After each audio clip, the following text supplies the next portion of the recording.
Good morning, Max and Tartans back with another video, but this one is slightly different as it is not that, and it is not that little thing here. If you want to have a look at that though, the review, go through, walk through, whatever you want to call them, down below in the description. Fantastic review on a fantastic jacket, if I just say so myself. This one is my bag, as you can see. Those who follow my Instagram already know what this is. I went on about it forever. I'm still in the honeymoon period. It is a fantastic bag. I've been looking for this bag for some time now. I want to say about a year and a half.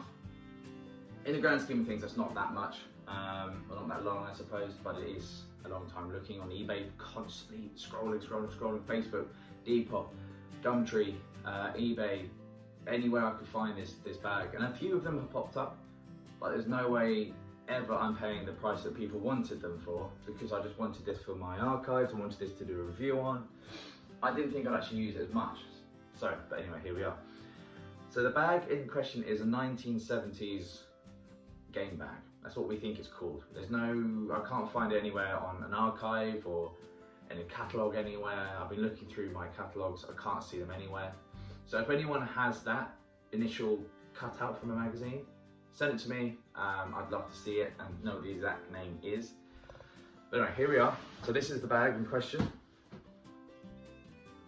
Fantastic looking bag. Take this off. I no longer use this as, well, I don't use this as a game bag, unfortunately. Obviously it has done in the past, judging by the patina on the pockets, but I use this as like a work bag. Sometimes maybe it's an overnight bag. If I'm going camping, definitely using this.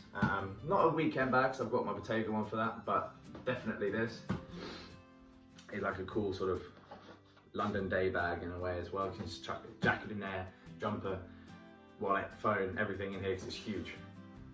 But you can wear it nicely. So I took this to London last week, was there for 3 days with my girlfriend, and it carried all of our stuff in it. She didn't need to bring her handbag. It's amazing. So you can see the bag itself, you carry it via a 3-piece strap. Definitely a handmade. You can see it's cut wonky, the stitches aren't straight, but I love that. The flap here, I'm not sure why this is so predominant. I'd prefer it if it wasn't there because it just folds over pointlessly, but that's it. 2 big pockets on the front, and the big flap over the top is held on by a buckle fastening.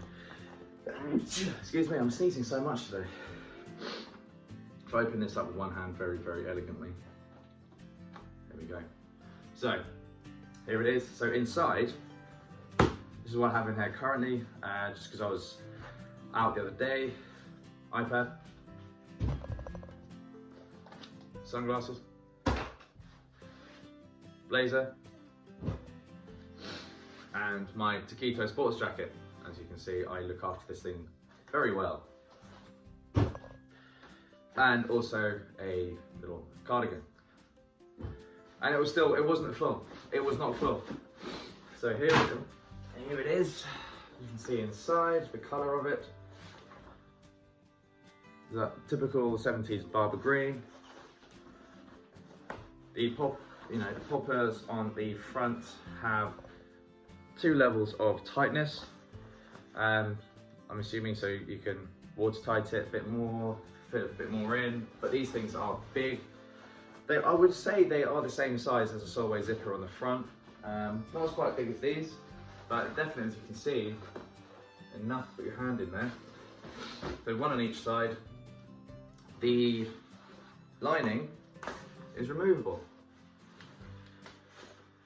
So you take these out of the Newy studs. So that's a really, I love Newy studs, they're just so good. I wish Barbour would go back to them, to be honest. Yep, don't want to be too forceful right now because it is old. So take this out and you have a completely unlined, you can see right through it, unlined bag. There we are, which probably has the original colour on it, which is great. Very nicely stitched on the inside, actually, you can see.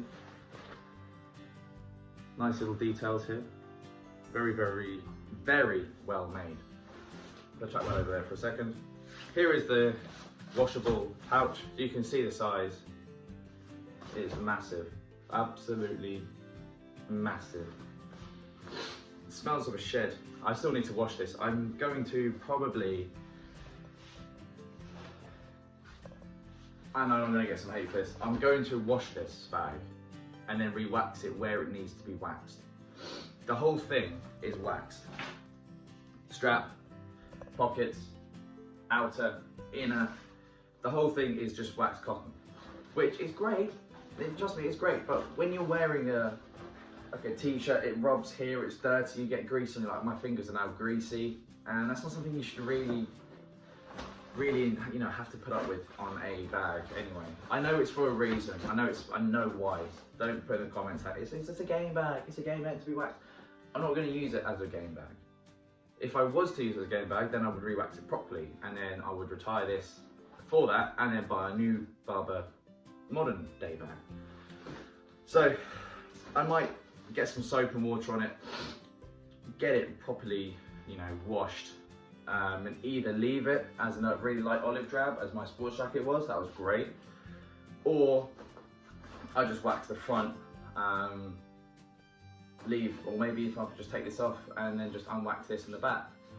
There's different ways to do it, but I'm tempted to do it, just because I don't want to keep washing my hands. It's greasy, it's not, and I don't want to buy a new one just for the sake of buying a new one. So yeah. Anyway, here we are. My mid-70s Barbour game bag.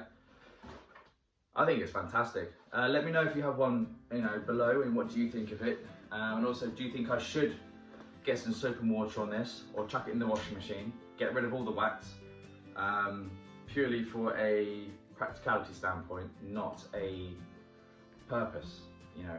I'm always all function over fit, but at the moment I'd rather have fit over function, just because of its, you know, I don't go out shooting birds and stuff. So, but anyway, yeah. So enough rabbiting on again. My Barbour game bag from 1970s.